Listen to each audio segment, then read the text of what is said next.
Hello, everybody, and welcome back to the 39th episode of the Triboro Podcast. I'm your host, as always, Justin Alonso, joined by Nicholas O'Brien. I'm not going to ask how he's doing because he is very depressed and he is actually on 24-hour surveillance because he is on 27 different suicide watch lists. I do not blame him. I'm a Mariners fan now. You're a Mariners fan now? This is a Mariners podcast. This is 100% not a Mariners podcast. I don't know what you're talking about. Yeah, it is. No, it's not. So, an update in my personal life. I somewhat told you this, but I am now best friends with Dustin Pedroia. So that's life now for me. That's pretty cool. Yeah, so for those that don't know, I work at Cooperstown All-Star Village, and that pretty much all like the 12U tournaments. And Dustin Pedroia, his kid is on a team, and his team came to Cooperstown All-Star Village, and he was an ambassador. So it was the whole thing like, oh, Dustin Pedroia is here. And Stephen Drew. Everyone forgot about Stephen Drew because Dustin Pedroia was there. But that's also another good MLB player. But they were both there. And when all the players and all the coaches were walking around or like walking in like a circle in the opening ceremonies, we of course like hyped them up, high-fived everyone. I got a nice low five from Dustin Pedroia. And then later, we had skills competitions where they split up the teams. About like a third of the teams go to one field, third go to another, whatever. And Dustin Pedroia's team was at my field. And when I was lining up the teams, Dustin Pedroia comes up to me and asks me a question. So I am pretty much best friends with Dustin Pedroia now. Oh my goodness. I am best friends with him now. Oh my goodness. Yeah. Get him on the pod. What are you doing? Why are we wasting seriously. time? He should have been on this episode. He should be. No, it's funny because one of my friends, he that also works here, he was... So, one thing they just started is all the team captains on all the teams get like a captain's pin. And Dustin Pedroia and Stephen Drew were giving them out. So, my friend Kevin that I work with, he was giving the pins to Pedroia to give out to the kids.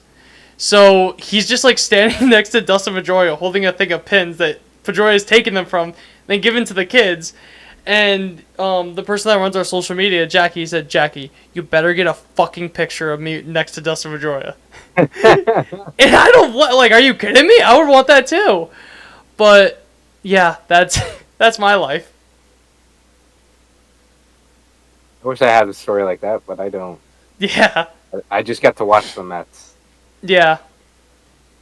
Oh, I also get to, like, watch the Yankees, so life's good. Life is very good. Wish I could relate.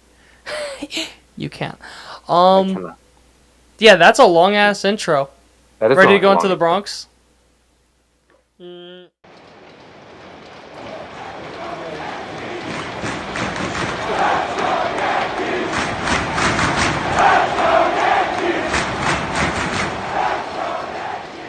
Now entering the Bronx. Hello, everybody. Welcome back to the Bronx. That turned into an actual yawn. That turned into an actual yawn. You can't even be that excited. I'm sorry, meeting Dustin Pedroia took so much out of me. They've been such a bore. I apologize. It's so boring. It's so boring to watch. Whatever will you do with your time? They won 7-2 on the West Coast. It was fun. Take the shit, man.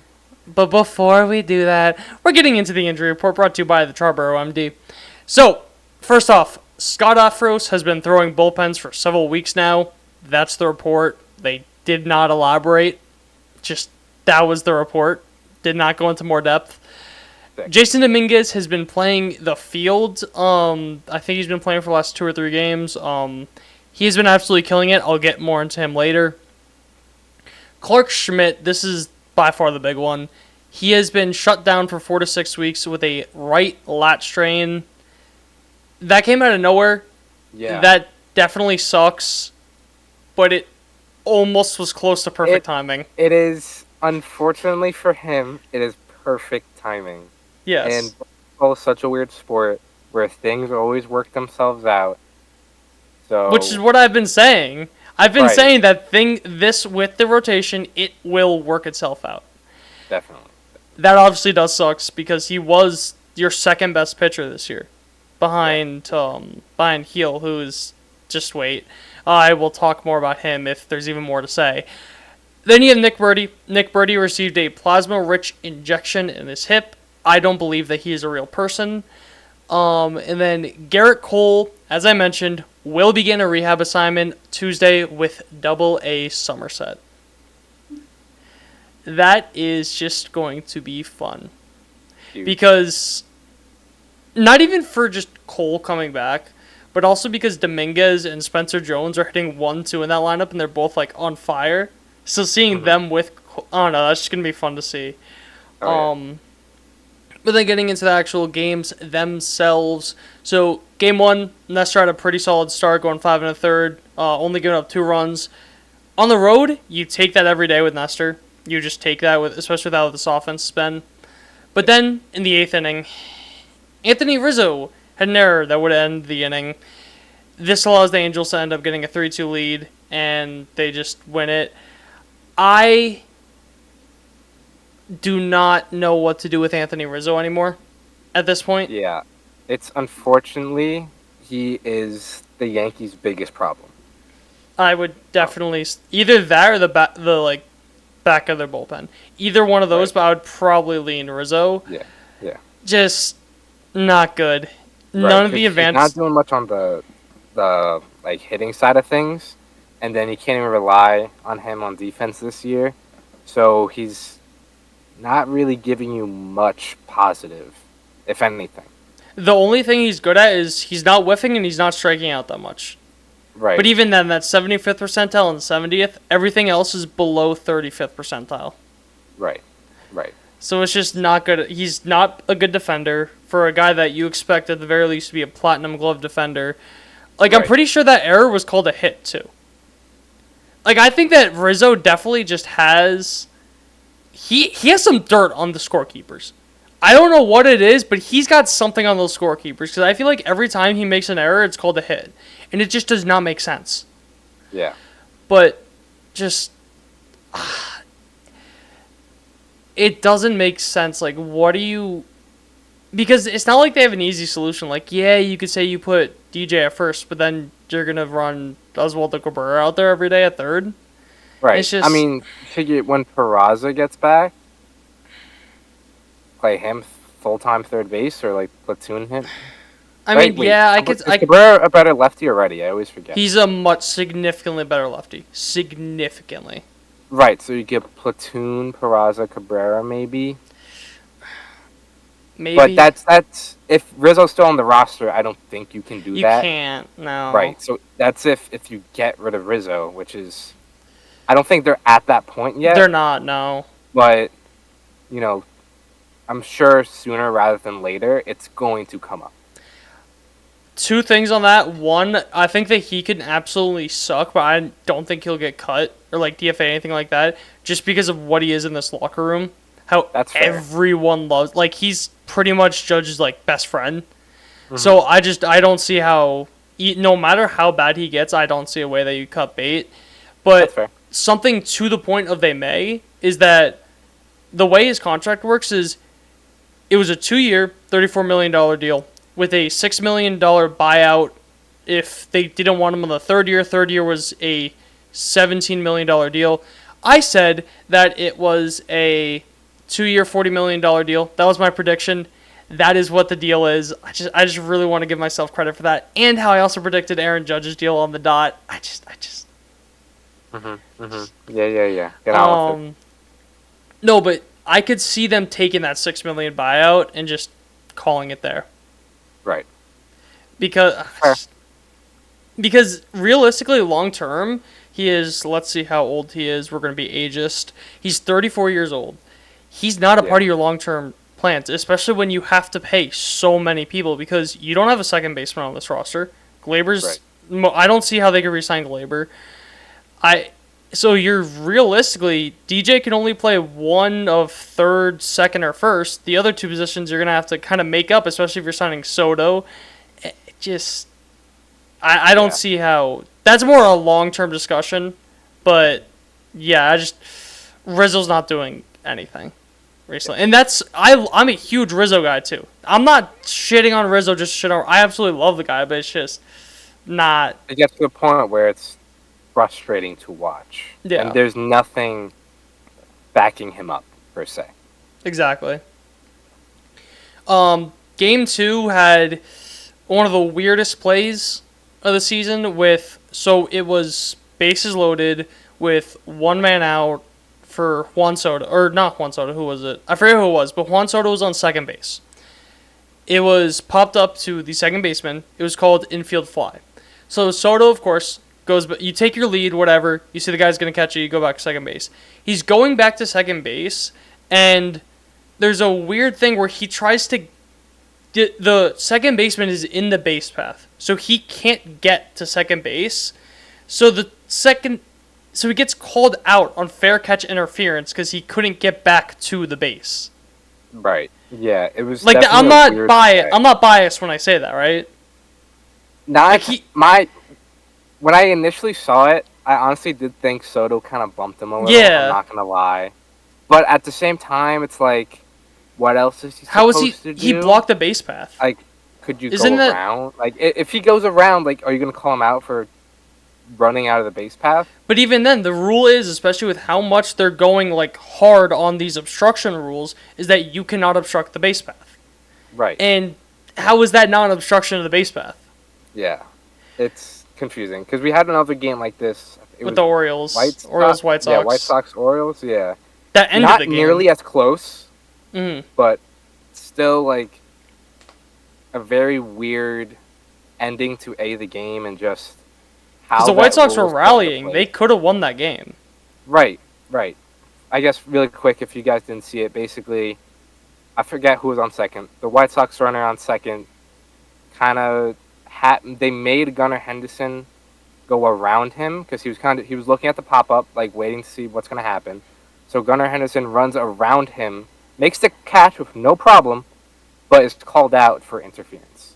And that's the other thing. If it doesn't affect the play, if it doesn't affect the catch, how are you going to rule interference?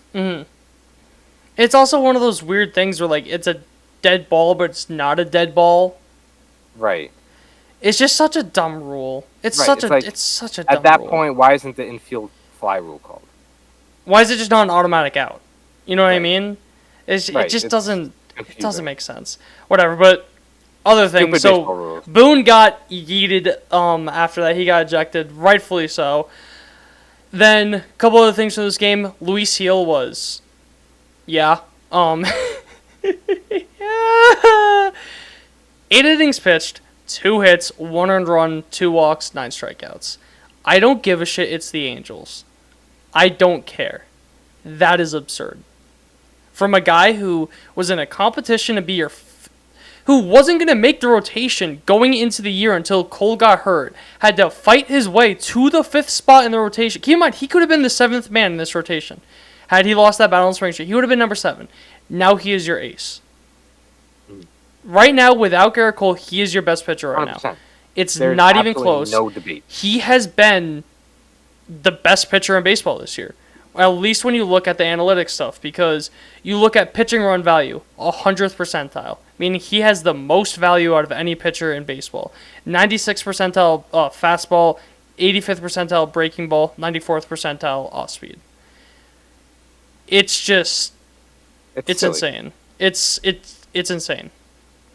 Yeah, we talk about him every week at this point. There's not much more to say. Yeah, he just continues to show him, like, everybody why he's A, the Yankees' best pitcher right now, and B, a front runner for the Cy Young. If not the front runner. Right. And just 2 other things from that game. I want you to guess who leads what Yankee is tied for the league in DRS, legally in DRS. I think I saw this earlier. I think it's Alex Verdugo. It is Alex Verdugo. Yeah, okay. That is insane. Yeah. He is tied with, words. Let me reset. It's insane that he was almost an afterthought of a trade.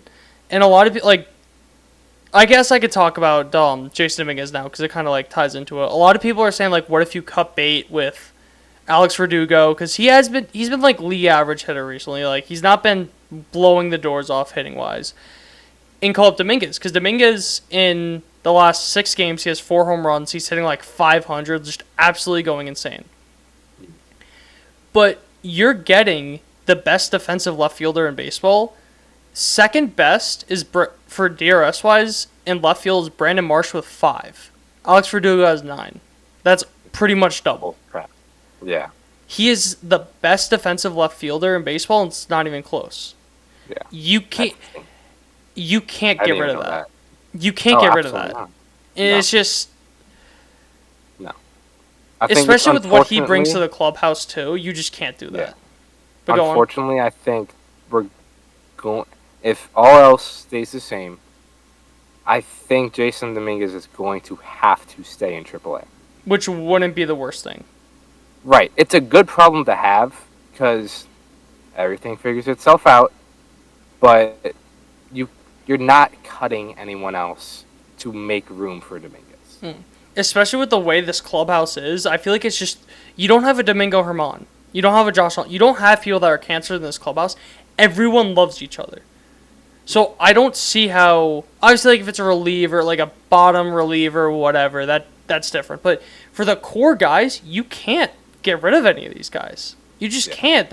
I don't want to see a world where I don't want to see what could happen with the chemistry, because it's just so perfect right now that it's just, the vibes are good.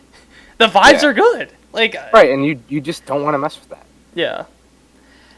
And the last thing from this game, what is your opinion on Volpe throwing his helmet? What happens? It's very cool to me. I thought he got a concussion in this game. Really? On the triple with Yorme. Yeah. So, yeah. for those that don't know, he slid into third base. He, on a triple, didn't have his helmet. He crashed right into Yorme, who's a pretty big guy.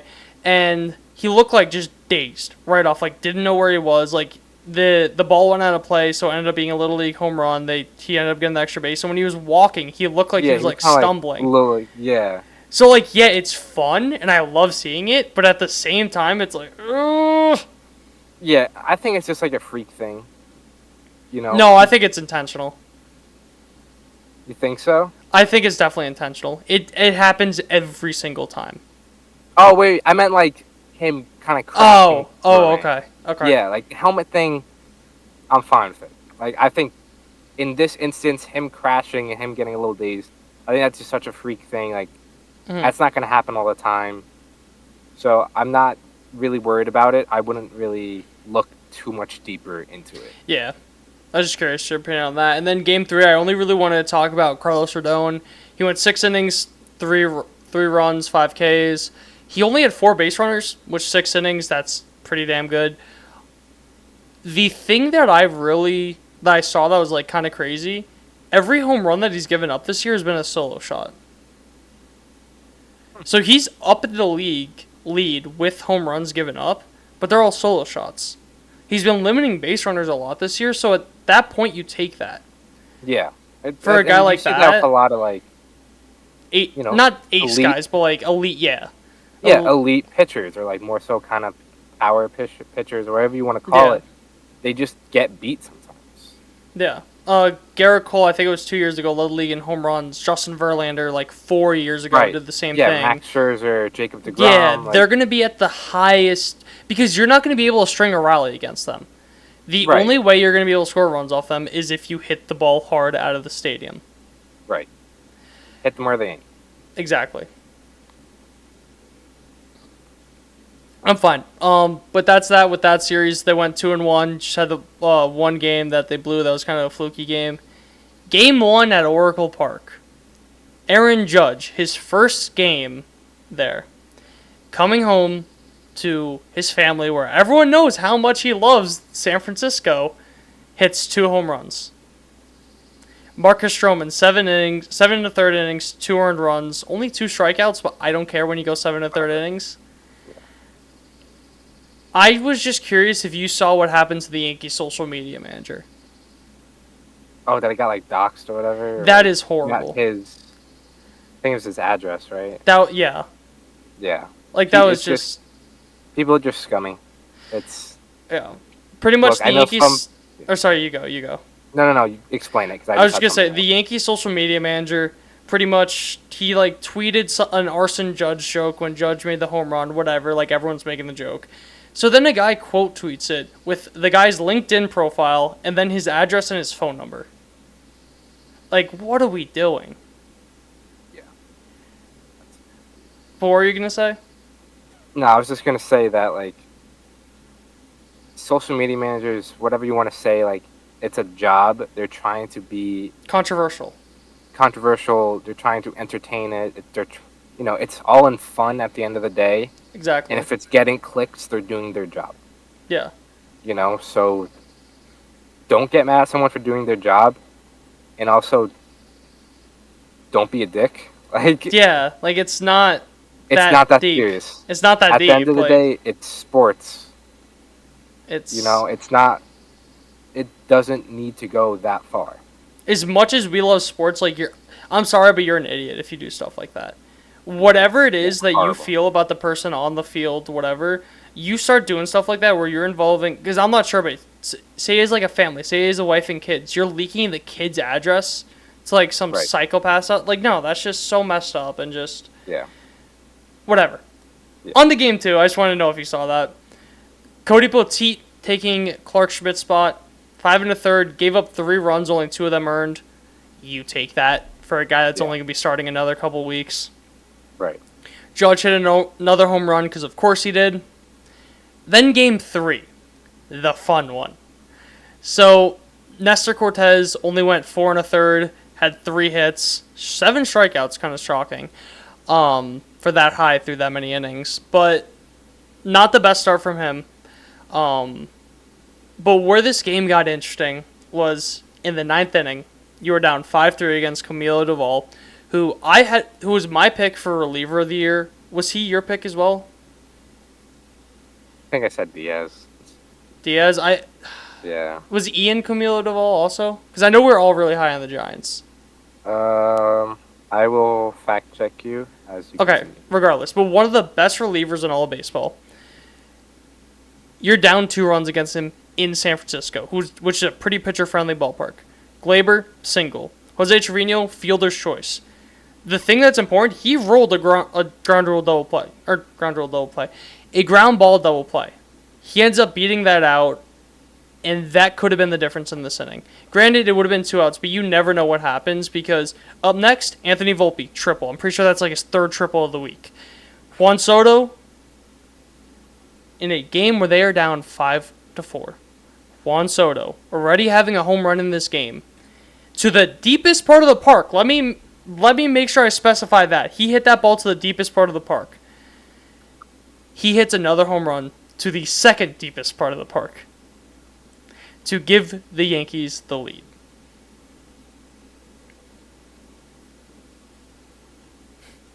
I mean, it's silly. What else do you say? And then, what else do you say? And then Judge, he ended up walking. And I think a very underrated part of this inning is that he stole a base. Because up next, Stan hit a ground rule double. If Judge doesn't steal that base, that run probably doesn't score. Yeah. And congrats, Stan. That was his 1500th RBI. Yeah, that is just, I can't talk about how just the vibes around this team are. And just how deep this lineup is, where I'm looking at it, I want you to guess how many full-time starters have a WRC plus above 100. I'd say at least 7 or 8. The answer would be 6, with Anthony Rizzo having 98. Damn, I thought Rizzo was at least still average. Nope. I want you to guess who has the highest WRC plus on the Yankees. I think it's got to be Judge after this, is it Soto? Overall, for the year? Mm-hmm. Taylor Trammell. Oh my god. In 2 plate appearances, he has a 432 WRC plus. What scratch? I want you to guess who's the 3rd highest. Jemiah Jones. Oh, my guy. And let's see how many. In 10 plate appearances. I didn't count for them in like the 6, but in all seriousness, you have Aaron Judge, who leads the league at 200 WRC plus, leads the league in home runs also. And then you have Juan Soto, who has 17 home runs and is second in the league in WRC plus at 191. And let me also add, they both had extended slumps. Yeah. Let me say that too. Yeah, I mean, Judge was non-existent for about a month. It's just, I would call it. There's so many stats that are just going around about Judge's April, or about his May, that are just absurd. The barrel record in a month was 24, and he ended up hitting like 32 barrels or something, which is just insane. He had 25 extra base hits in May. Mookie Betts, who's having a great year, has 25 on the season. Freddie Freeman, Bryce Harper, and Devers, who are all having really good seasons, they all have 23 on the season. That it's just not, because you could say what you want about the home runs, and this is going to sound very weird. I have not seen Judge hit this many doubles, and it's so nice to see. Like, it's at the point where the ball, is going at least 250 feet every single at-bat. Yeah. You know what I mean? It's just, it sounds weird to be happy about doubles when he's a home run hitter, but it's just like, it doesn't matter. It's not home run or bust at this point. He is going to hit the ball hard, and it will not find a glove. That is just... He's a very complete hitter. It's just, people forget he almost won the Triple Crown.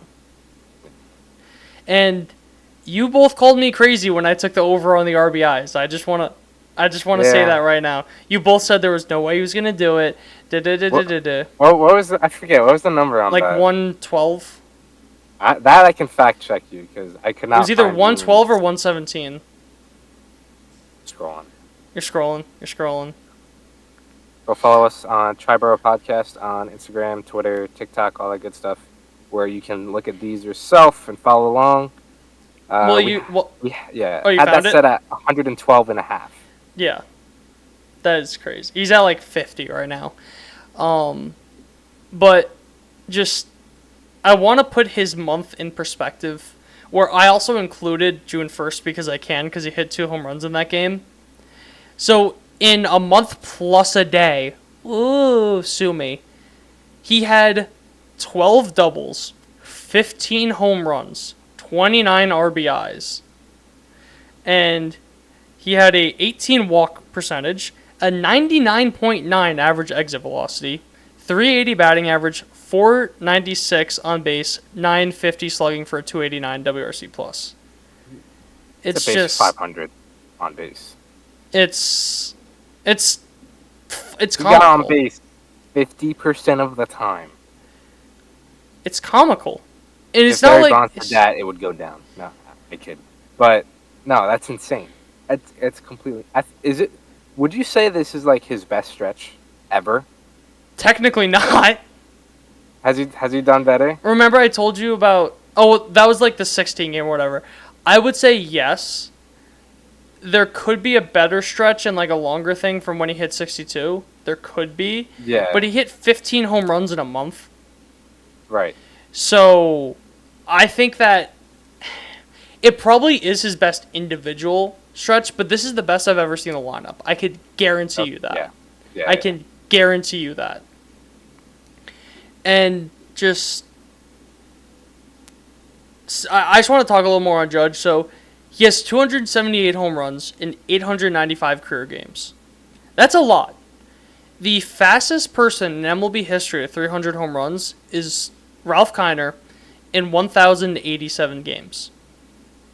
So he still has 200 games to hit 22 home runs to break the record for quickest to 300 home runs. How many home runs did he? 22 to hit 300. He's 22 to hit. And he has about 200 games. Yeah, he'll reach that by the end of the season. He's gonna smash that. That is absurd. Like, I've said this before, that like it really does suck that he came up at 25, because we may have been robbed of a Hall of Fame career. Like, at the rate he's playing at, he may still make it, but I think if he came up when he was 22, 23, that is a Hall of Famer. Yeah. So just I think it's more likely than not right now. But yeah, it's obviously more we got to likely see the than rest not. of the career, Especially with how much peak is being valued more than how it used to be. Yeah, for sure. But just, it's crazy. Yeah. Then, what else?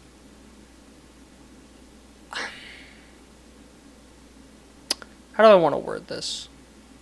Just, I did want to talk a little bit of the lineup as a whole, where I mentioned you had like so many guys over with the WRC plus whatever, but you have Giancarlo Stan at 117. You have Alex Verdugo at 117. Keep in mind, Stan had a pretty big slump. You have Anthony Volpe at 127, which for the year you take that considering an absolutely god awful month. He has I think it's about 30 games on base streak, and just he hasn't been stealing much, which is like kind of shocking. Like I don't know how many he has on the year. If you could find that really quickly, but what he is. The reason this lineup is so good is because the depth around it is absurd. It's not just like you have Judge and Soto and that's it. You have Anthony Volpe, who is going to get so many pitches to hit because if you let that man on base, you cannot walk him because you have the two best hitters in baseball right after him. Yes. He has 11. 11 stolen bases? Yes. That feels low. So he has 11 stolen bases plus, where is Anthony Volpe? 6 home runs. Okay, he's getting there. He's at 17. The line was 49.5. He'll hit that. But yeah, just even Glaber, who's not been that good, he is sitting at he's sitting at 88. But people make you think he's the worst hitter in baseball. You're telling me that your worst hitter has an 88 WRC plus? Your catcher has a 112. Right. Like, that is better than how many leagues, like 6, 7, 8, 9?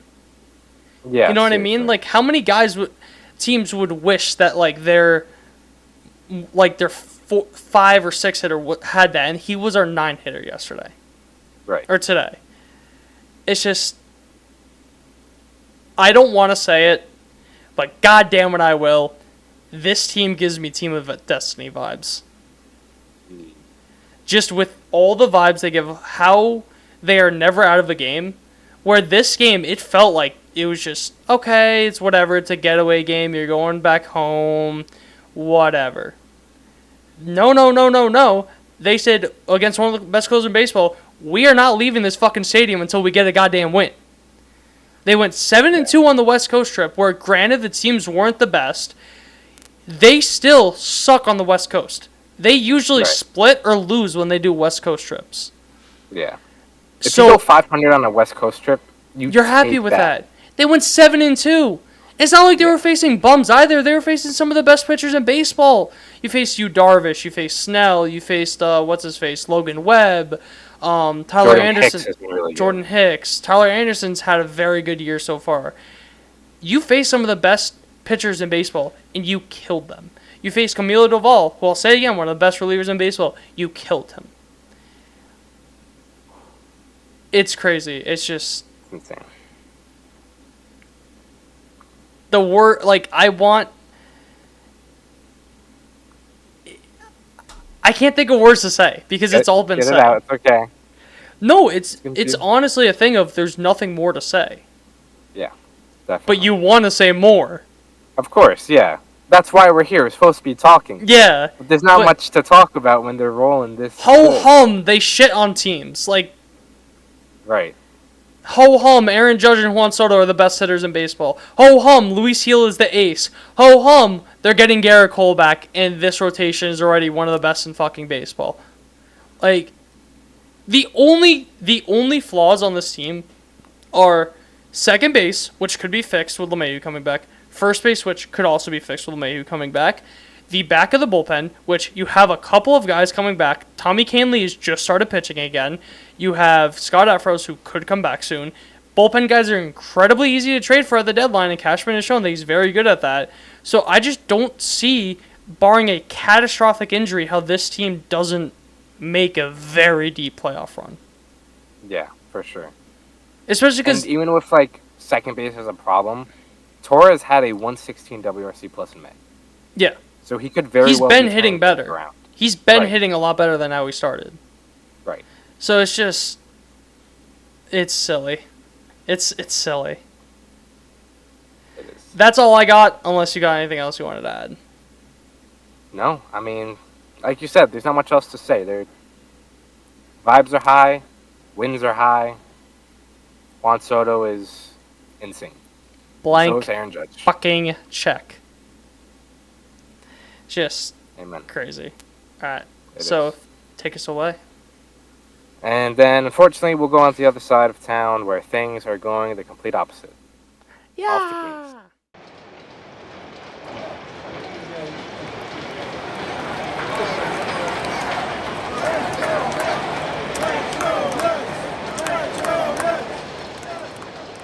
Now entering Queens. Hello, everybody. Welcome back to Queens. Really quick before we start off with Queens, because Justin forgot to mention in the intro. That I Really did. wanted to mention how Major League Baseball is fully integrating Negro League statistics into Major League Baseball as a whole. So now they're both integrated. It's pretty cool. I think it's a long time coming. It shows really that there was a lot of elite players that never got to play in Major League Baseball, but It's so confusing though. it is. Because one, having to let me just say I like the change, or like I like adding. I think it definitely was, like you said, a long time coming. But one, you're gonna have to relearn all the records. Two, this stats that got added in were the stats that were officially documented. But a lot of the stories are not officially documented. So what was the Right. thing like Satchel Paige's story was like he has 50 no-hitters, but Something like that. none of them were officially documented, so he has none. Right.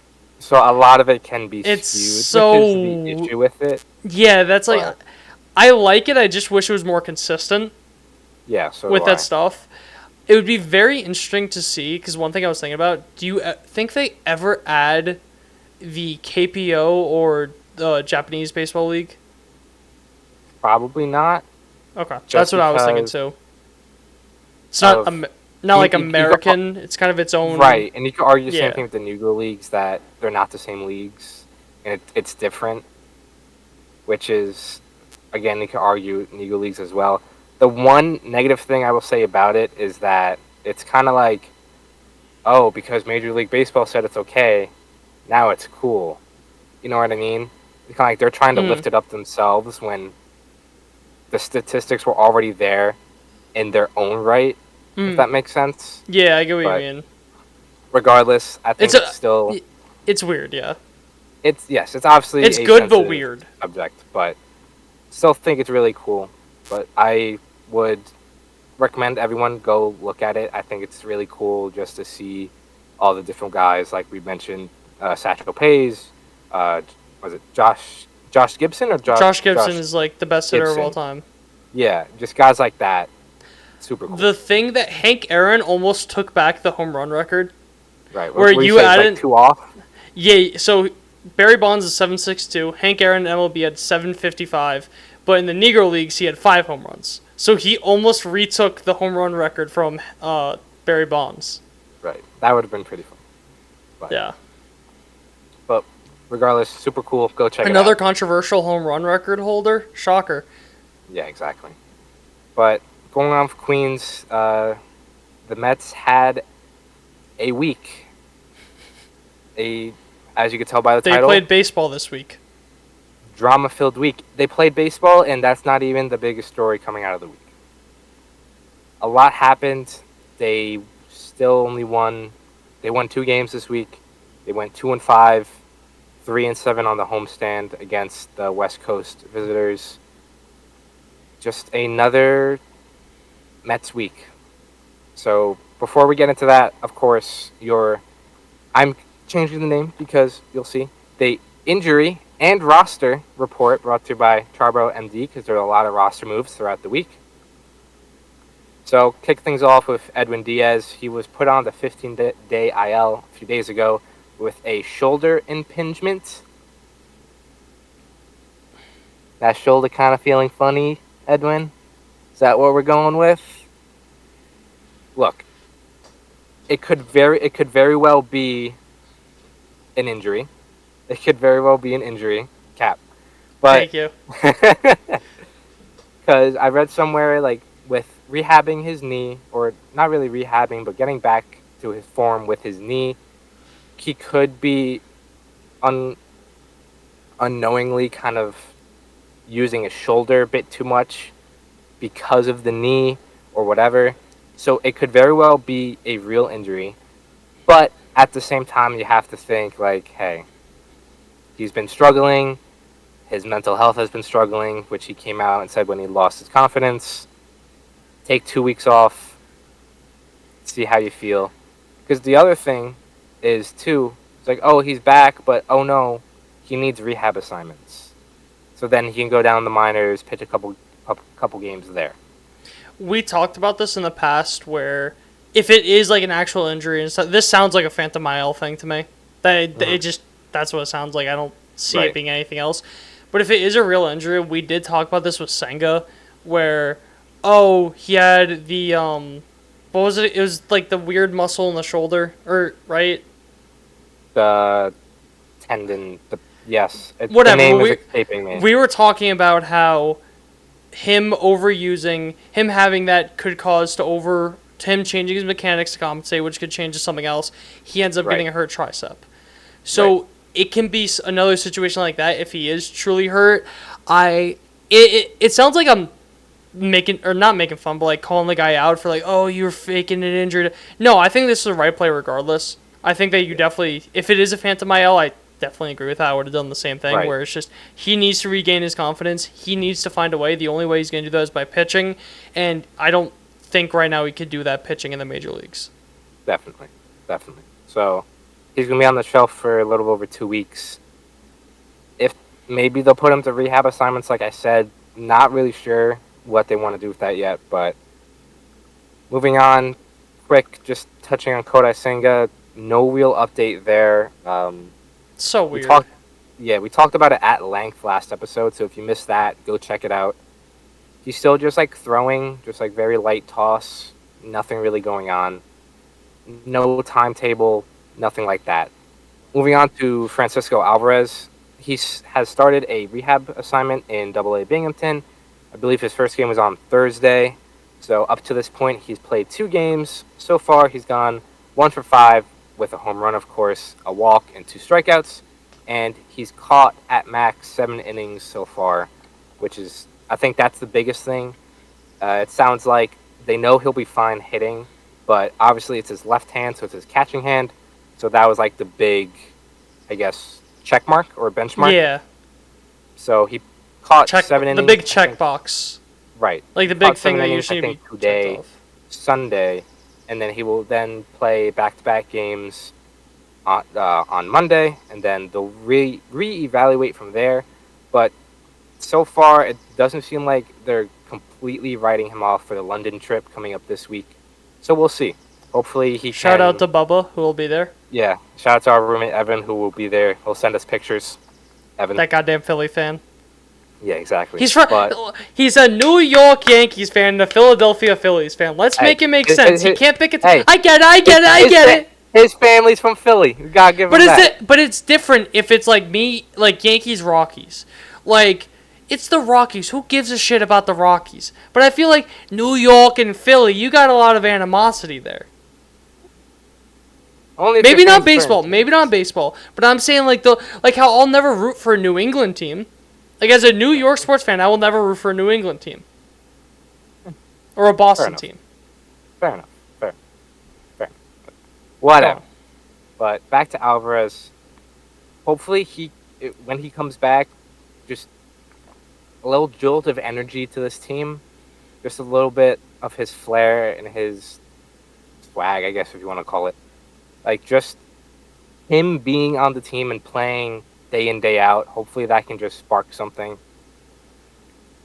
Because this team is... I mean, they've looked dead. Like, not like they were alive when he was there, but they've looked dead since he left. Or since he got hurt. I forget the stat, but they're like 13 and 20-something without him. I will say, because he was really good behind the plate, right? Yeah, by far. The more and more I consume baseball, the more I've learned that having a good defensive catcher is one of the most important things to your team. Where you have an elite defensive catcher, you could make all your pitchers' ERAs go down by 1. I'm a true believer that like you have that, your entire pitching staff is going to benefit. Yeah. So that's some is stuff you can't quantify. Yeah, well, you kind of you can like, but not really, because you can't guarantee for a fact. But yes, it's right. Because if you look at pitcher's ERA for a certain catcher, personally, I don't read too much into that because there's so much that can just play into that. But with that being said, I don't have the stats in front of me, but I know for a fact that, and there's only a few games, obviously, because he got hurt pretty early, that the Mets pitching staff, their ERA is definitely lower compared to what it was with Omar Narvaez, who is no longer on the team, but we'll get into that in a second. But yeah, just him being there defensively, offensively, he lengthens the lineup a little bit. I mean, Tomas Nido has done an excellent job basically becoming the primary catcher in his absence, but just him being back would be huge for the team, and he's ahead of schedule, so I just can't wait to see him play baseball again. Mm. But the next guy, David Peterson, who was activated this past week, pitched against the Dodgers on Wednesday. He went 5 innings, 7 hits, 2 runs, 1 walk, 3 Ks. I'm a huge David Peterson guy. Last year, when he was really struggling, I was trying to find everything I could. You were trying to find everything. Everything I could to say, like, he's going to turn around. Unfortunately, he never did. But he had the off-season hip surgery, but now he's back. He looked pretty good. Hey Siri, what's the definition of insanity? Yeah, exactly. Look, I think he can still be a very solid major league pitcher, but he looked really good. He wasn't really flying open as much as he was last year. Last year, we talked a lot. He was missing a lot of arm side fastball, so basically missing left side with his fastball. He didn't really do a lot of that this start. Obviously, 1 start sample size, so we'll see how he does in the future. But really excited to get Peterson back, and obviously just adds another arm to that depth. Now, moving on from the injury report, more to the roster shakeup. A few days ago, the Mets made some pretty decent changes to the roster. All in one day, they optioned Brett Baty, optioned Christian Scott, and they DFA'd Omar Narvaez. With that being said, they brought up Jose Iglesias, who has played second base, and he's your backup shortstop. They just needed that backup middle infielder, because with both Vientos and Baty on the roster, they didn't have a backup middle infielder. With Baty, he'll be back. I don't know when, because Vientos has gone off to a better start than Baty. A lot of his underlying stuff says this is sustainable to a degree, not to this level, but to a degree. Whereas for Baty, there's a lot of underlying metrics that said otherwise, that even if his hot start in end of March, beginning of April, that wasn't necessarily sustainable between exit velocity and stuff like that. Just his launch angle, Brett Baty's still killing worms. Said that last year. It's really still what he needs to fix on in AAA. And on Sunday, he hit 2 home runs in AAA. So we'll see. Now I'm just getting a very graphic image in my head of Brett Brady just grabbing his hand into dirt, just finding worms and ripping them in half and just like chucking them around. I mean, it's basically doing the same thing. Instead of just a hand, it's just a giant ball from the god above that's coming at you at 110 miles Don't ask an hour. me why I think of that now, but no, it's psychotic. He's a madman. Brett He needs Baty's to go. a worm killer. He needs to go into Arkham. Forget about the Mets. He's sent down for the sake of all worms. The Mets have your back. What? So AAA worms' lives don't matter? They do. But you're sending him down AAA to kill worms there? It's upstate New York. Fair. This place sucks. But regardless, hope 80 except for Oneonta, I love my job. Yeah, whatever. Hope 80 figures it out. We'll see. Not sure when he'll be back. As of right now, there's not a spot for him, and that's really just is what it is. That was one of my biggest things about signing JD Martinez, because you don't have JD, Vientos DHs, Beatty plays third base, but regardless, here we are. Christian Scott got optioned. I was extremely surprised when I read the news, but then you read the article that came out by Jeff Passan. They have a lot of off days coming up because of the London trip. They have 3 games against the Nationals, Monday, Tuesday, Wednesday. They have off Thursday, Friday, traveling to London. Then they have the game Saturday, Sunday, and then I forget if they have off Monday or not. But regardless, between the off days and the ways that are shaping up, Christian Scott was really your 6th starter, and they really didn't need a 6th starter at this moment. And at the same time, The Mets do have a Monday or a off day on Monday, and then they head back to Queens. Right. So Thursday, Friday off, London games, Monday off. So they don't need that 6th starter. And you got to remember that Christian Scott is a young guy. He doesn't have a lot of pitches on his arm. Doesn't have a lot of mileage there. So they are going to limit his pitches. Whether or not you agree with it, it is what it is. I think he only threw 80-something last year, like high 80s. I could be wrong. But regardless, he doesn't have a lot of mileage on his arm. You don't want to burn him out. Omar Narvaez, DFA'd.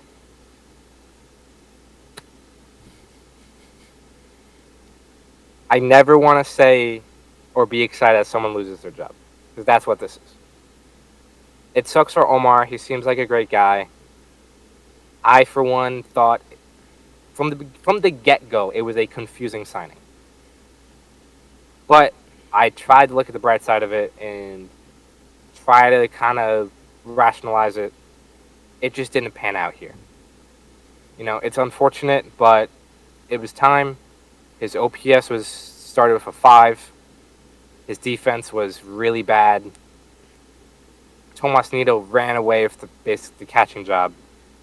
It was about time. It's unfortunate, but here we are. I just wanted to say I was on the I showed you the light of the Tomas Nido. I showed you the beginning of the Tomas Nido because you were talking about how bad the catcher position was. Like, no, Tomas Nido has actually been doing pretty solid. He's been good. I think it was.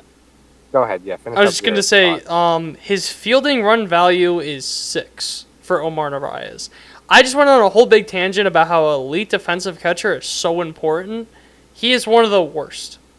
Framing is one of the most important things in baseball. I think it's more important than throwing guys out or blocking. Obviously, like depending on situations, whatever. But in a vacuum, framing is the most important. He's 11th percentile. Right. But don't worry, he's first percentile in sprint speed. So it was just a matter of time at this point. Yeah. But as a corresponding move, the Mets traded for Luis Torrens, who was in the Yankees system. It was just a cash trade. I think it was like $100,000. It was $100,000 for Luis Torrens. Yeah. Made his first start on Sunday. Drew a walk. Looked good behind the plate. Excellent. He's old too, right? He's 28. Who? Torrens. I don't know. Actually, I never. I'm pretty sure. Well, you check that. Something I want to say about Tomas Nido, just to give myself a little extra pat on the back.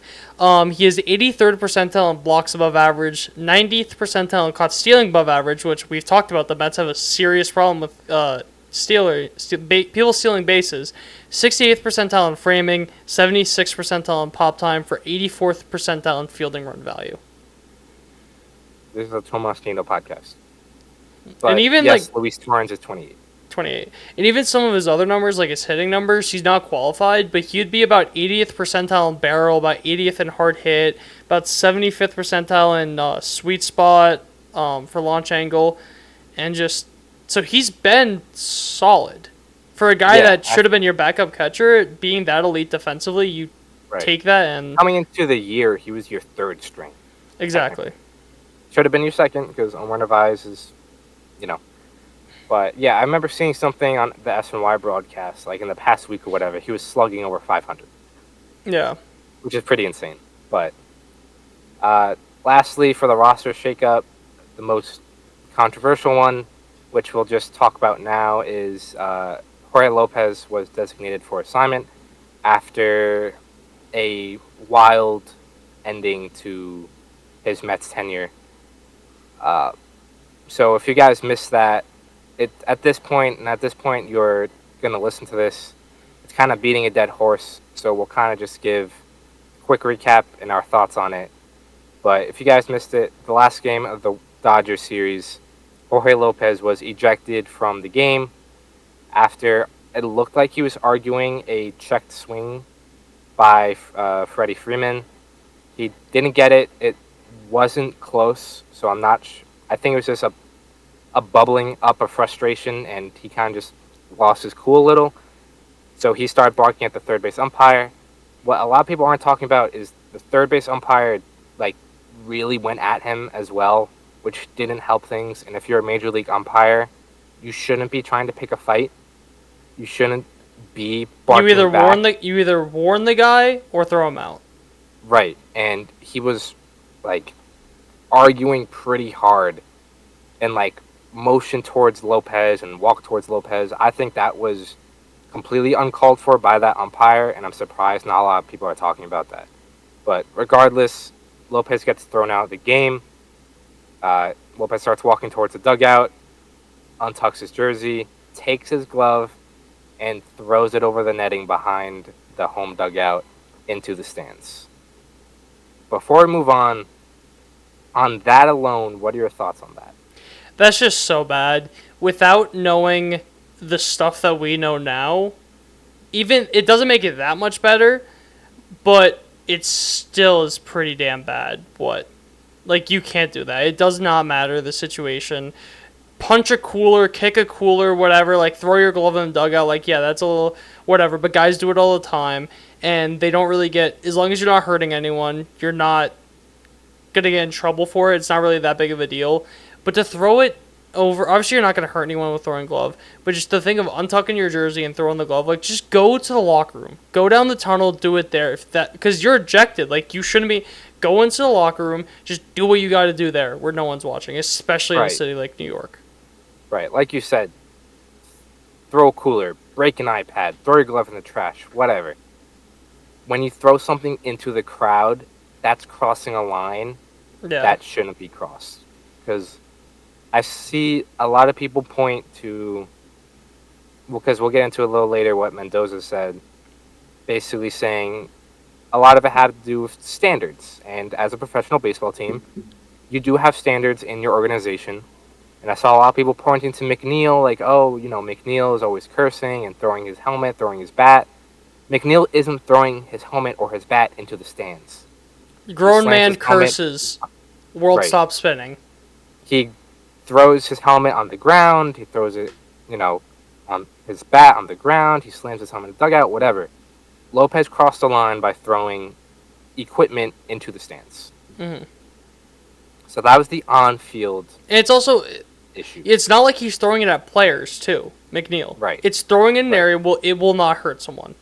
It is thrown just straight down on the ground. That is completely different, especially because most time, it's completely different. I don't see the comparison. So here's where things got a lot more controversial. After the game, they talked to Lopez. And first, just to kind of, we know a lot more now than we did when it initially happened. He was offered a translator, and he declined to use one, which is his right. And from what I've read, he didn't really use one in the past, so whatever. It's his right to decline it. But I do think there was a language barrier there because there was a lot of confusion between, did Lopez say he's on the worst fucking team in Major League Baseball, or is he the worst fucking teammate in Major League Baseball? When I first heard it, I did hear teammate from the get-go. I was watching it with my parents, my dad said team, my mom said teammate. I heard teammate. Mm-hmm. But what SNY went with on their, what he quoted him with is he's on the worst team. And unfortunately, it sounds like he did say teammate. Lopez, the day later, came out and said he did mean teammate. But SNY ran with, he said team, and then, Talking Baseball takes it from SNY, worst team, and then someone else takes it, worst team, so on and so forth. And So that's for not the just a entire Mets thing, too. If any team like that, if there's like a 50-50 thing, they're going to post a thing that is going to give them clicks. right, so the story was he said the worst team when that's not what he meant. Yeah. So then he gets DFA'd the day after because, like Carlos Mendoza said, they have standards and say what you want, but they apparently made the decision before the comments that he said in the clubhouse. And mind you, he also cursed in front of a lot of reporters, which, again, can't do. If it's like everyone, here and there, like if you're doing like a bunch, like every day you're doing it, and like you may like say like a curse word about like yourself, that's if you say like shit one time or like that's not big of a deal. But when it's like that aggression and stuff like that, that's especially right, when he could have used a translator, he could have just not talked to the media. He could have done so right. many other things, but then to go out there in anger and to curse, that's just not right. Yeah, and so he, first in front of the media, he mentioned he did not meet with David Stearns and Carlos Mendoza before the interview, when in fact a lot of the sources inside the Mets said that he did. So now he lied to the media, and then just the antics he had on field of throwing his glove. That's what led to the decision, is what we're hearing, not what he said afterwards. So whether you think he said team or teammate, that had Doesn't nothing to play matter. with the decision. And then obviously you hear a lot about he's had troubles with mental health in the past. So it's obviously a very sensitive subject. And then he's also dealing with personal matters at home, which I don't think needed to be put out there to begin with, but that's another story for another time. So I think this whole thing is a case of wrong place at the wrong time. Jorge Lopez lost his cool the wrong time with a team that's been struggling for an entire month, the wrong place. It's unfortunate. You can not agree with it. I think I don't mind them DFAing Lopez. I think it was the right move at the end of the day, because you do need to send a message to the clubhouse that you're not going to tolerate behavior like this. And obviously when it comes to mental health, there's a lot of other factors that go into that.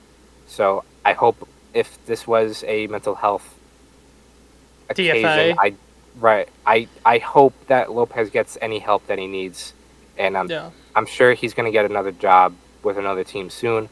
But I hope he gets the help that he needs and everything at home gets resolved. Yeah. But it's just an unfortunate situation, wrong place, wrong time, and he was basically just used as an example. We do have to remember these are people. They're not machines that are built. Like they are going to be dealing with the same issues that we're dealing with. It doesn't matter how much money they're making. From the stuff we heard about his home, it sounds very serious.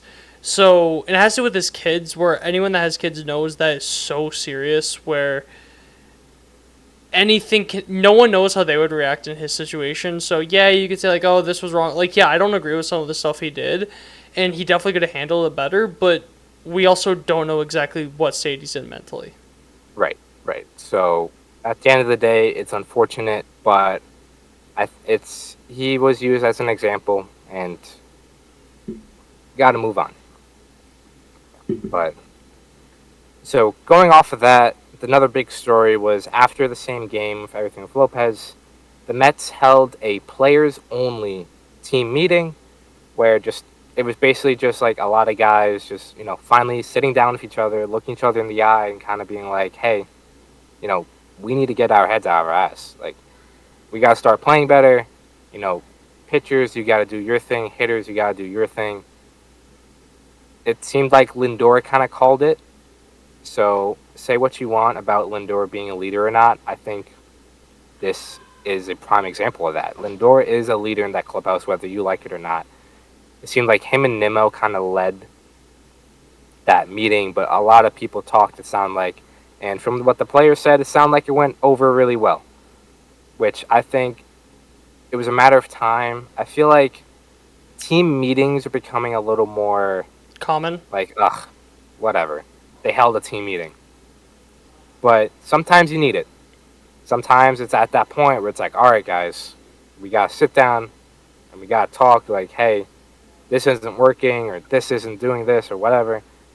I think it was a good time. It was a good place. And I think it was necessary. Definitely. Yeah. And they came out hot afterwards. They won the first 2 games against the Diamondbacks right after that meeting, and then fell flat the last 2 games.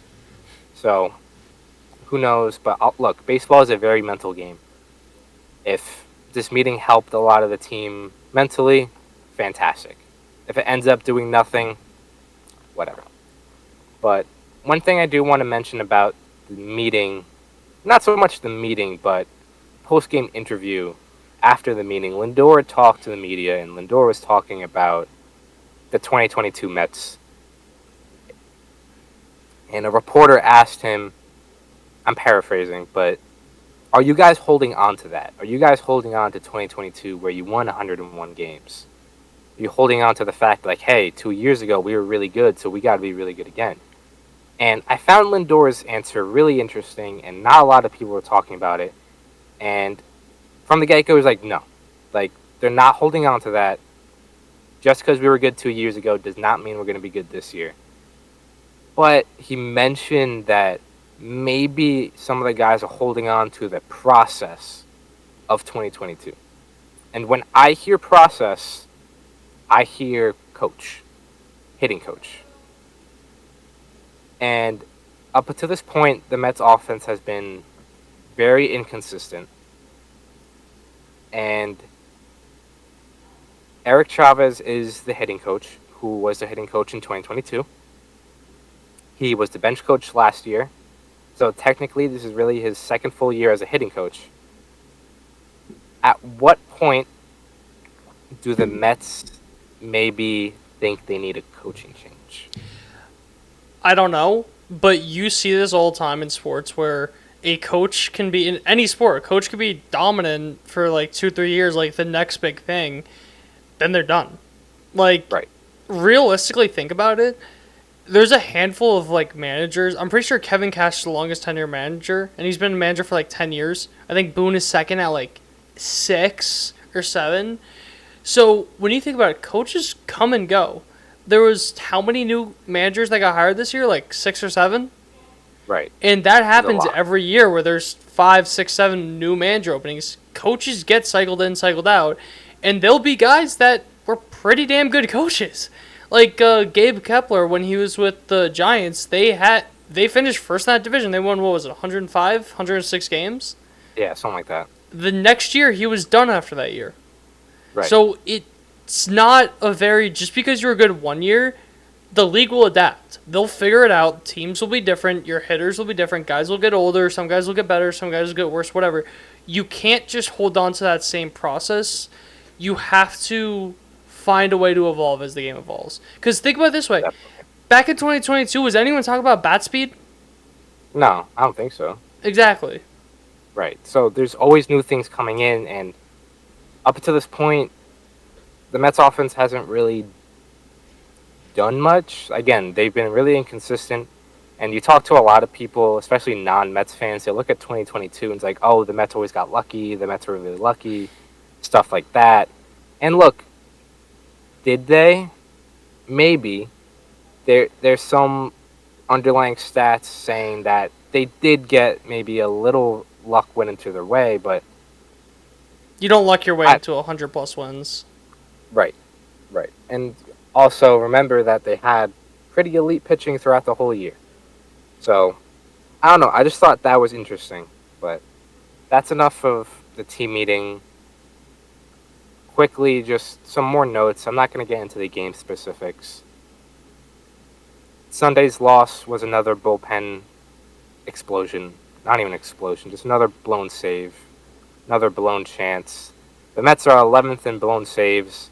They are first in blown saves since May with 7. They have the highest team ERA since May at 4.99. Fourth highest bullpen ERA since May at 5.07. They have 7 losses when leading after 7 innings. 6 losses when leading after 8. There's so many times this year or this month where I'll literally go on my phone, see that's like the 8th, 9th inning, the Mets are up. I'm like, okay, cool. It'll be like a 5-run lead. Then I'll check it in the 9th inning. Right. And then I don't know what to say. Yeah.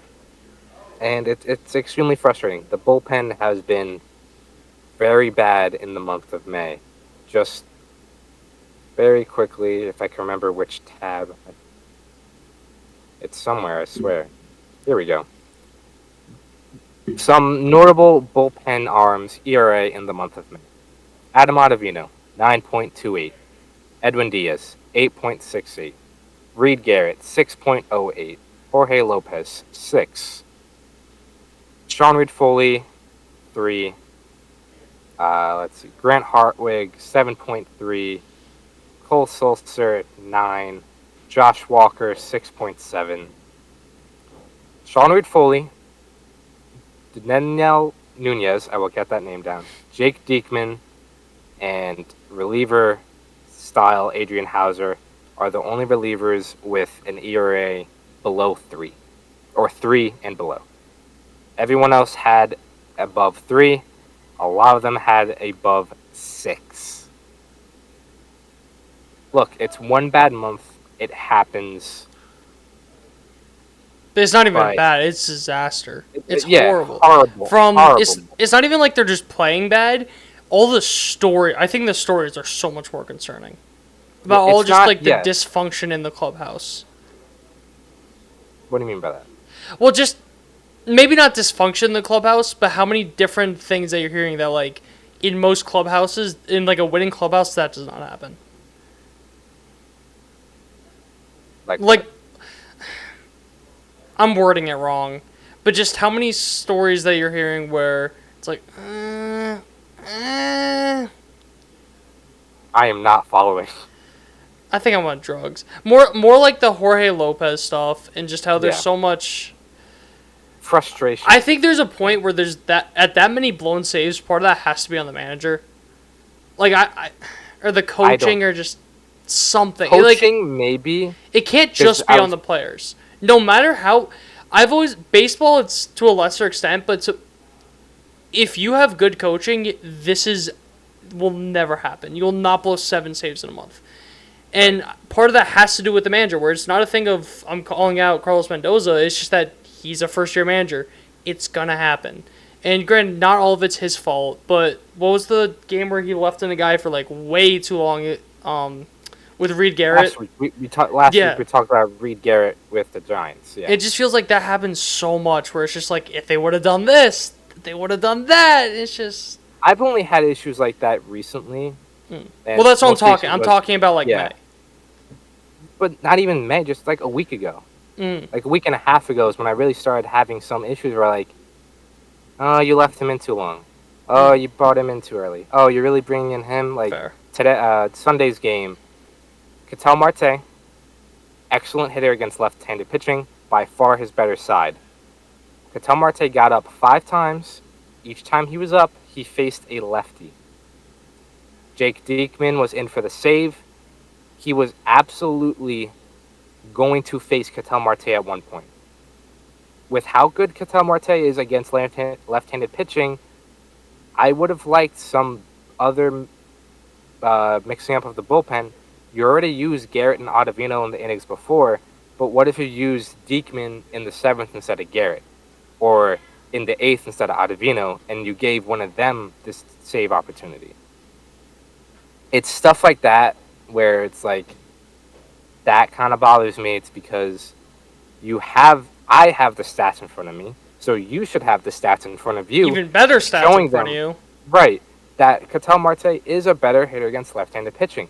So you should not be bringing a left-handed pitcher to face him. So it's stuff like that recently is where Carlos Mendoza has been losing me a little bit. But like you said, it probably is just a case of recency bias, if I'm being honest, because all like the stuff has come out like the last 2 weeks. So it probably is just like a thing of recency bias.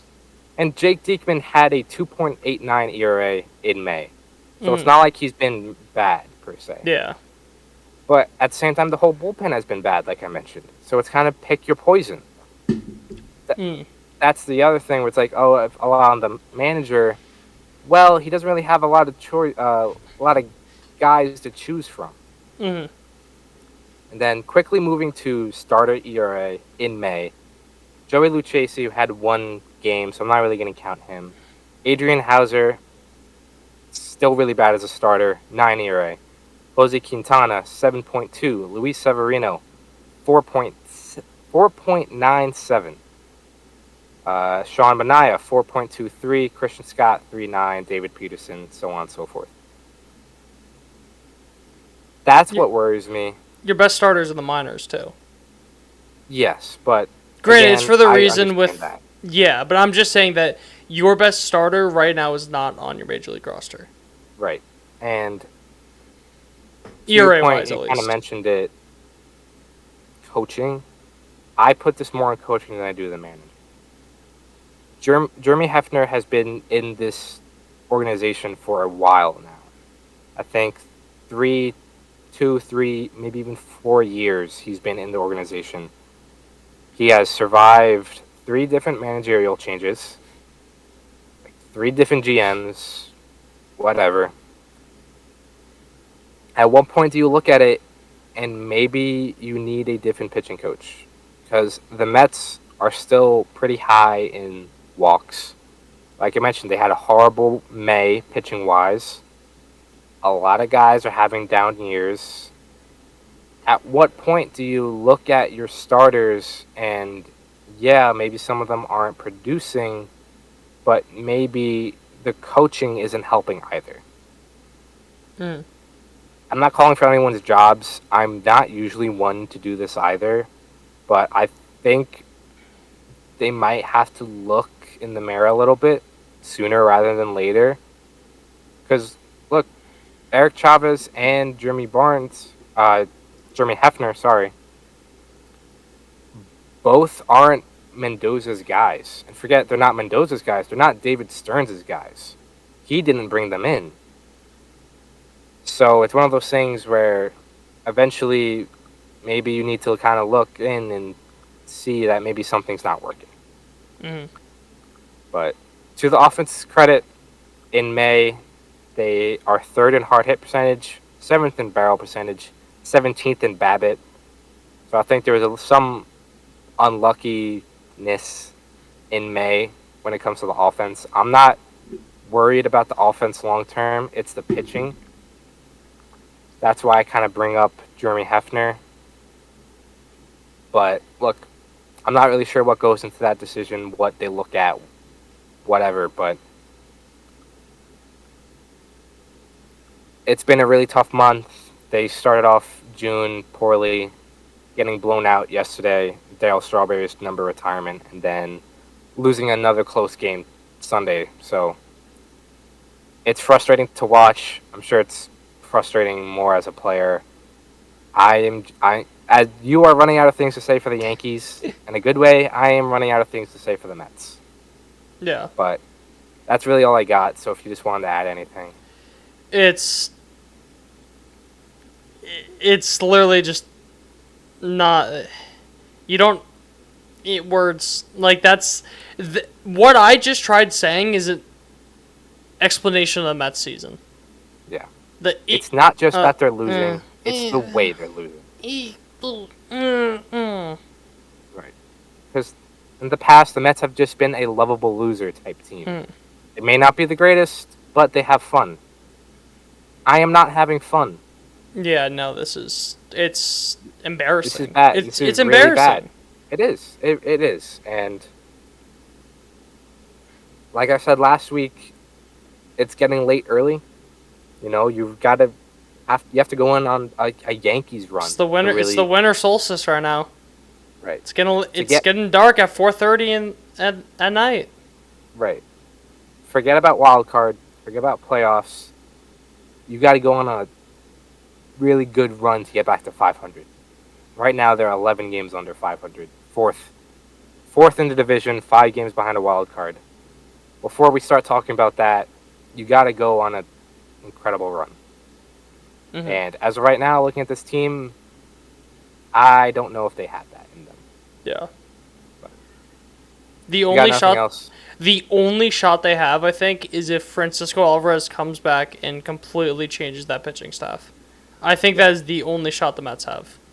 Yeah, that's fair. That's fair. But hopefully we'll see that this week. Hopefully Alvarez will be back sometime this week, if not early next week. But with that being said, I know it was another somber day in Queens. But hope you guys enjoyed listening. Hope you guys enjoyed watching. If you like what you heard, subscribe to us on YouTube. Follow us on Spotify.